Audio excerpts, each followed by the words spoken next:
Welcome to the Triathlon Nutrition Academy podcast, the show designed to serve you up evidence-based sports nutrition advice from the experts. Hi, I'm your host Taryn, accredited practicing dietitian, advanced sports dietitian, and founder of Dietitian Approved. Listen as I break down the latest evidence to give you practical, easy to digest strategies to train hard, recover faster, and perform at your best. You have so much potential, and I want to help you unlock that with the power of nutrition. Let's get into it.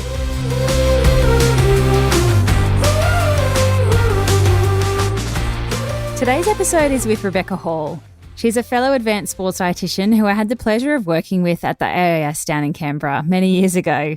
She recently just got back from the Beijing 2020 Winter Olympics, which was pretty cool, and works with the Olympic aerials, snowboard, slopestyles, and alpine skiing, as well as our Paralympic alpine skiers and snowboarders. Talk about dream job.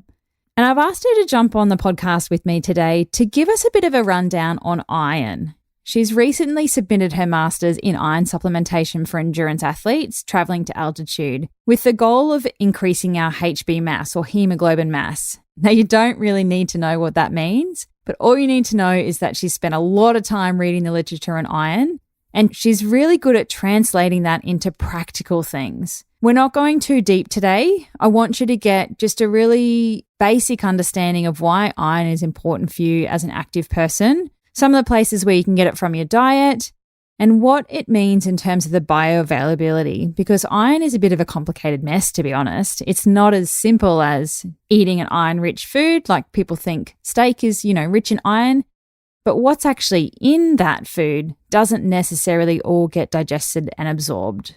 So she's got some really great tips for you as an active person on how to manage your iron. And if you want to go deeper, then it's one of the topics we talk about in phase 1 of the Triathlon Nutrition Academy program. It is part of building our day-to-day nutrition that we spend 8 weeks on right up front because iron's so important and because it's something that you'll probably need to be on top of forever. As somebody that pounds the pavement and does a lot of exercise, where we need oxygen to transport around our body effectively. But I'll hand it over to Becky. She's the expert. She can give you the rundown on iron and what you need to be doing to make sure you're getting enough.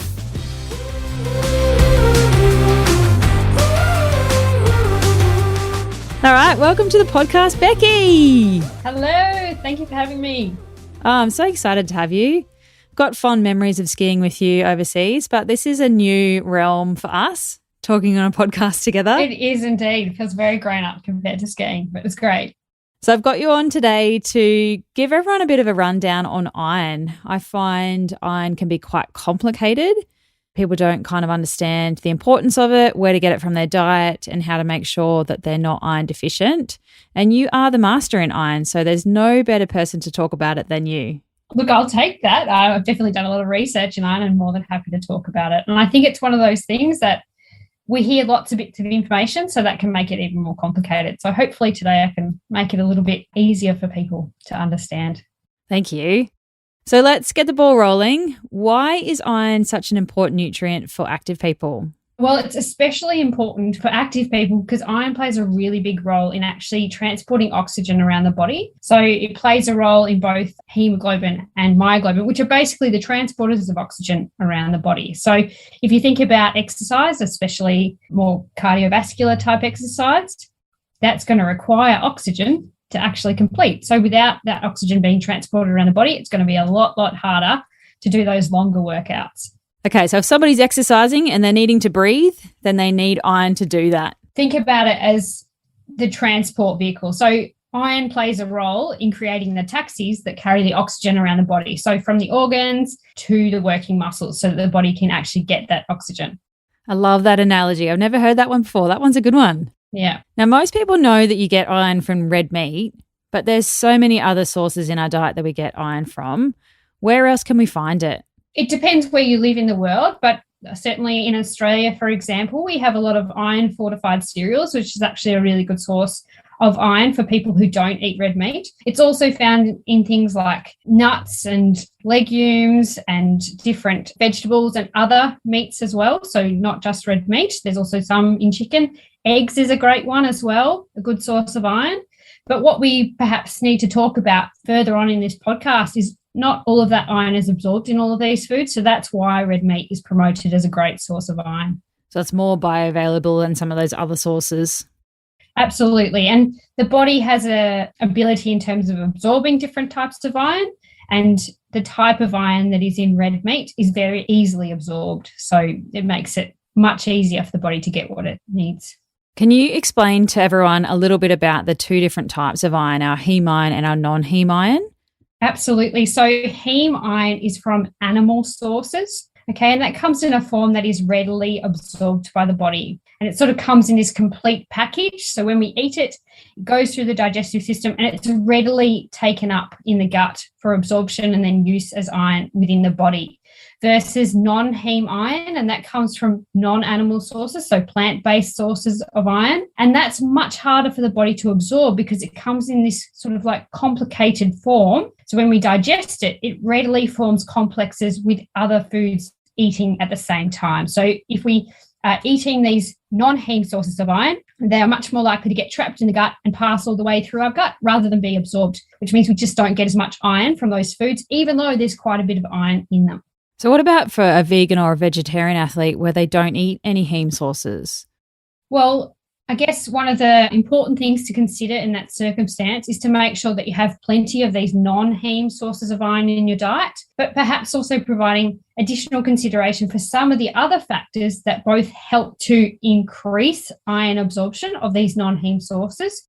So an example of that might be vitamin C. So actually making sure that the person's getting an adequate vitamin C, but they're potentially also including vitamin C-rich foods with their non-heme iron sources. And I'm certainly not advocating here for supplementation, just literally finding foods that are rich in vitamin C and co-ingesting them will be one way to help increase absorption. There's also another consideration for vegan or vegetarian athletes, because obviously iron is very important. And if you aren't having those heme sources, then you do need to think strategically about how you get in enough iron. The other thing to consider is that you don't want to be having a lot of foods that actually might inhibit iron absorption. And so there are a couple of things to consider. And one of those is calcium. Now, a calcium source that vegetarians might consume could be dairy. If someone's vegan, they're unlikely to be having dairy. But even if they're having things like a lot of almonds, which can have some calcium content to it, just being aware that that calcium will compete with the iron in the gut and form those complexes and minimize the amount of iron that's absorbed. So just thinking strategically about increasing absorption by having foods, particularly with something like vitamin C, rich foods, and then also trying to avoid eating your iron-rich foods with something that's high in calcium. It's this big complicated mishmash of stuff, isn't it? Kind of not as simple as just eating iron-rich foods and it being absorbed, because the bioavailability just varies so much. Like, do we actually know how much iron is absorbed from what we eat, like compared to what's on the food label, say? So one of the challenging things about this is that there is quite a bit of individual variation when we look at the research, okay? But we don't need to dive into that. In terms of looking at ranges, in terms of heme iron, so that's the meat or animal containing iron, roughly between like 20 to 30% is absorbed. Versus we look at something like non-heme iron and you've got between 1 and 10% absorbed. Okay, so it's a significant difference. Now, there's individual variation on top of that, because if we think about some of the factors that might inhibit iron absorption, we've also got another component as well, which is impacted by our hormones and our health and our immune system, which is perhaps getting a little bit too complicated here, but to say that much, much less, so less than 10% of the non-heme iron is absorbed, which is really not a lot. So to make it really simple for vegetarian and vegan athletes, they just need to be conscious of including iron-rich foods almost every day and making sure that that's strategically eaten in a way that doesn't reduce the amount of iron that could be absorbed from that meal. So somebody that's vegan or even vegetarian that has not a lot of animal products or no red meat at all, they need to be really diligent about getting enough iron in and making sure they're not blocking the absorption of that with other things that they're consuming with that meal. Absolutely. And obviously this isn't an option for vegan athletes, but for vegetarian athletes, I'd strongly encourage them to consider eating eggs. Eggs are a wonderful source of iron, so it can be a great one to include in your diet if you are a vegetarian. And so if somebody needs to have some vitamin C with their heme sources or non-heme sources to help enhance that absorption, they don't need to go and drink a glass of orange juice, do they, Becky? They don't need to take a vitamin C tablet with their steak.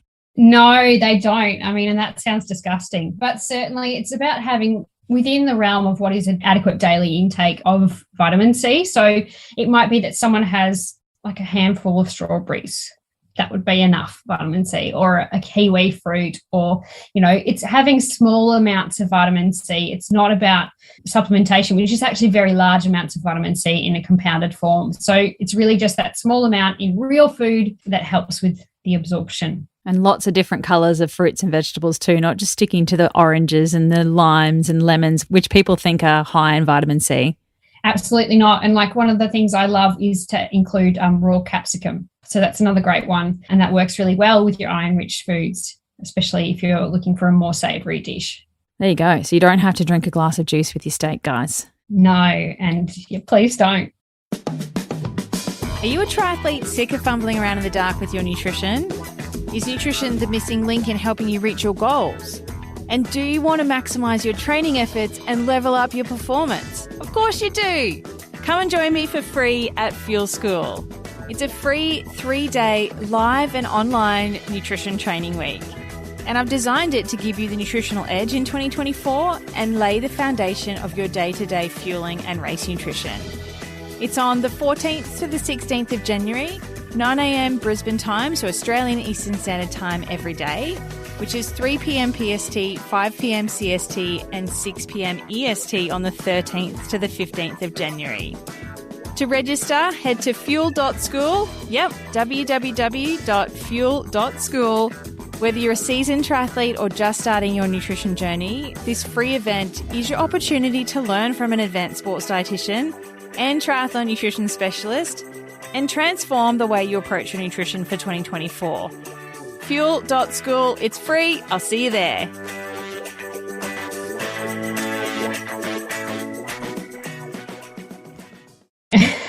For vegan athletes and people that don't have a very high iron intake, do they need to look at taking a supplement? It's never recommended to take a supplement if someone is demonstrating that they have adequate supply of iron. So the first step would always to be go and speak to your GP and get your iron levels checked. And that's a really important component because there's certainly some people who might have conditions that might affect their iron levels. So first of all, go and get that checked.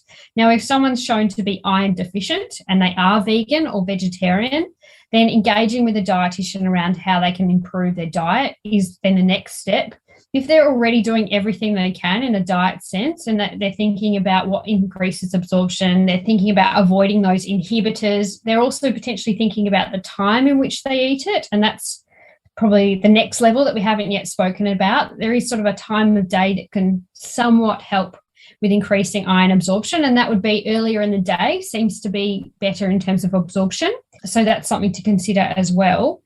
But in terms of supplementation, unless there's demonstrated deficiency, and those things have all been done in terms of what you can consume to improve your iron levels, then the doctor would guide you on a period of supplementation. Under no circumstances would we recommend someone take supplements for lifelong. Iron is something that the body isn't very good at getting rid of. We can't really get rid of it in many ways. And so we certainly don't want to be encouraging someone to take iron when they're not deficient. Absolutely, if someone's deficient under the guidance of a medical professional, then yes, a short-term time frame of taking supplementation would be advised as long as it's monitored again sort of within 3 months.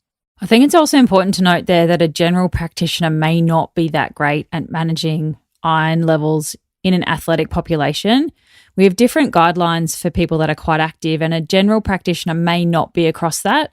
So it might be something that you need to get guidance from a sports physician who's more aware of our athlete guidelines so they can help better manage that. Because for somebody's iron status that is very active and does lots of exercise and needs oxygen transported around their body to do that, we want to see their iron levels are way higher than somebody that sits on the butt all day long and doesn't do any exercise.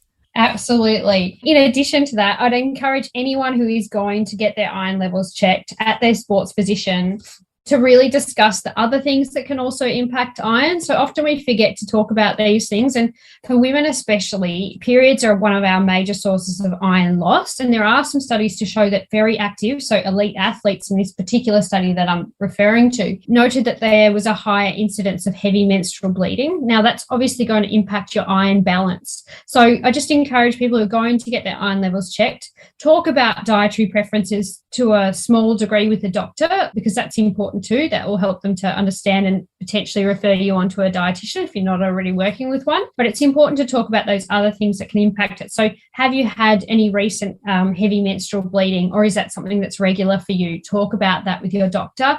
Talk about if you've had any injuries, or even mention if you're a regular blood donor, okay? Because they're all things that are going to factor into the results that you see. Certainly, if someone's just given blood, their iron levels are unlikely to be accurate in terms of a reflection of what their levels actually are. So just thinking about those components. The other thing I would encourage people to do when they're going to get tested is actually not to take their iron supplement on the day of getting tested, because that can impact their iron levels as well. So it can give you a misreading. So just sort of missing out on that day that you're going to get tested, and then commencing or recommencing supplementation if that's what you've been advised to do after you've been tested.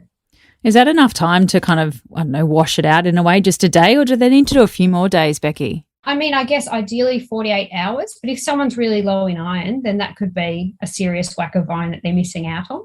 People can certainly miss out on getting that regular iron intake, because if you think about it, certainly the supplement doses are quite large, and so it's a considerable amount to miss 2 days. So 48 to 24 hours, probably depending on the size and amount that you're taking. If you're taking in the realm of 105 milligrams a day, which is 1 ferrograd C, then probably best to just miss 1 day.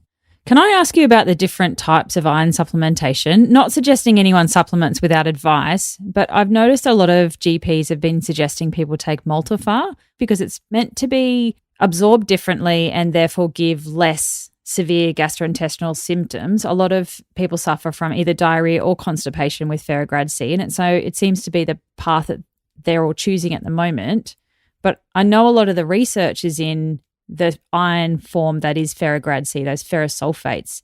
Is there any research in the type of iron that is Multifar, and is it more effectively absorbed or the same, or do we not know yet? I have to honestly say that I don't know yet. In terms of what I've looked at thus far, I haven't looked deeply into the Multifar supplement. I do understand that it is recommended for that lesser impact on the gastrointestinal system. It's an interesting idea around it potentially being absorbed differently. I think it's more that there's remnants of iron that remains unabsorbed in the gut. So if you're taking a really large dose of ferrograd C, for example, then there is still going to be a percentage of that iron that isn't absorbed, in the same way that if you eat some red meat or if you have some non-heme iron, so plant-rich sources of iron, there's going to be iron that isn't absorbed. Now, if you're taking 100 milligrams of iron in comparison to maybe the 5 milligrams of iron that was in your steak, that's a lot more. So there's a lot more that's going to remain in the gut unabsorbed. And so the thought is that iron remaining in the gut is actually interacting with microflora and bacteria in the gut,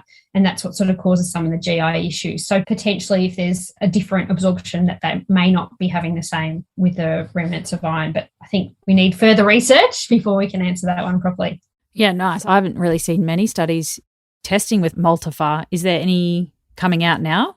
I haven't seen any, but that's one of the sad things about a lot of iron supplementation is often it comes back to who's doing the research. And that's not to say that there's people pulling strings, but iron deficiency is a problem in athletes, absolutely. But it's first and foremost an issue for women and children in developing countries. And they don't want to pay the excess bling or excess dollars for the fancy supplement. They will take whatever they can get access to at the lowest cost. So a lot of the research is done in the most basic and cheapest form of iron that can be produced but is safe for human consumption. That's my understanding and reading of the literature. Is it really the priority for those who need iron are those women and children in developing countries? So that's why we haven't seen a lot of research in Multifar.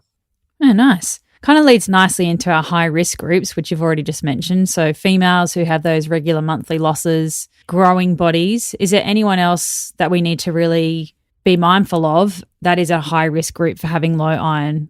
Well, yes, I think we also need to think about those who potentially are more at risk of injury. and or surgery where there might be some associated blood losses. Certainly for those endurance athletes who train multiple times a day and have long duration, there seems to be an increased risk of iron deficiency in that population. And part of that is the background response to that actual training. So there is actually, in fact, a response from what we call hepcidin. So that's basically a peptide hormone that's released. And it's released in response to exercise, and it actually reduces someone's ability to absorb iron for the following 24 hours. So if an endurance athlete trains twice a day and they do that multiple times in a week, they're really reducing the windows within which they're likely to be absorbing iron at the fastest and greatest rate. So those guys tend to be more at risk. And also we know that from studies that have been coming out, I mean, it was formerly referred to as the female athlete triad. We now, talk more about REDS, which is relative energy deficiency in sport. There does seem to be a link between those who are insufficiently fueled in a more chronic manner, so low energy availability, so not eating enough for the amount of training and normal bodily functions over a consistent period of time, that seems to be associated with that increased risk of iron deficiency. The exact pathways and mechanisms of that being linked haven't yet been determined, but it does seem to be more of an issue for females, but that doesn't mean it's not an issue for men as well. I don't want people listening to think that it's all dire straits and everyone's iron deficient. There's definitely high-risk groups, heavy menstrual losses, vegan athletes who don't have a very high intake of iron, anyone that's pounding the pavement and doing lots of training, which is probably everyone listening to this episode. Also women who have had pregnancy or, are pregnant and returning from... building another blood-sucking human. Yeah, and creating, an incredible brain that takes lots of iron. So absolutely considering those things as well. So for the triathletes that are listening, Beccy, what can they do to best manage their iron moving forwards from today? Well, I was going to say choose a rest day, but with triathletes, that's a bit of a hard one to find. But if they have a rest day in the week in their regular training plan, try and prioritise that as a day to consume those iron-rich foods. So if you're a meat eater, consuming red meat if you can on those days, because that's when you're best likely to be able to absorb. So I used to recommend like the Sunday roast, like a lunchtime Sunday roast if you can, because it's earlier in the day, it's red meat, it's fabulous, and it's a rest day. Triathletes don't rest on Sunday. Triathletes do their biggest training on the weekend generally if they hold down full-time jobs. Absolutely, don't choose Sunday. Whatever day. Monday roast if you can. Or even maybe you make some nice shakshuka for breakfast on a Monday or something that's got a bit of mince in there, some eggs and tomatoes or something like that. So prioritising those iron-rich foods on your rest days. But that's not to say that you shouldn't be eating red meat throughout the week. Absolutely try and include different forms of iron throughout the week. And if you're having those non-heme sources of iron, then try and make sure there's some vitamin C in there. So a simple way to deal with this is, buy a couple of lemons that you keep stashed in a fruit bowl so that you can add lemon juice to something that you're consuming if you've forgotten to include it as part of the meal. But otherwise, making sure you've got those vitamin C rich foods as part of your normal grocery shop, mixing it up, having different colours, obviously, just trying to include those options. Also thinking about if you are taking supplementation, can you prioritise it immediately post-training and trying to keep it somewhat separate? And I imagine triathletes, like everyone, are very keen on coffee. So if you can, if you're a milky coffee person, but even if you're a black coffee person or a black tea person, trying to separate your caffeine and your dairy consumption from your iron supplementation or your iron-rich foods by about an hour. That's great advice for all of the caffeine-loving triathletes. They'll be cursing my name, no doubt, but just separating it by an hour would be a great way to try and increase the chances that you get as much iron out of your meal as possible. They might argue with you that caffeine helps with glycogen uptake, so we might need to think of another way to get around that one for them. We can work on that. We'll workshop later. All right, well, thank you so much for joining me, Beccy. That's some really good practical tips for people and an introduction to what iron is and why it's so important for them. I find a lot of athletes have no idea that they're even iron deficient until their iron's through the floor, and no idea also how to eat to manage iron because it's a complicated mess of bioavailability and blockers and enhancers, and it's so confusing. But some of those things that you said today are really practical, easy things that someone can walk away with and go and do tomorrow. Well, hopefully they can even do it today if they've listened. So, yeah, good luck to everyone. And, yeah, it's not nearly as hard as it needs to be. Thank you, Beccy. You're welcome. Bye. Thanks for joining me for this episode of the Triathlon Nutrition Academy podcast. I would love to hear from you. If you have any questions or want to share with me what you've learnt, email me at podcast@dietitianapproved.com. You can also spread the word by leaving me a review and taking a screenshot of you listening to the show. Don't forget to tag me on social media at dietitian.approved so I can give you a shout out too. If you want to learn more about what we do, head to dietitianapproved.com.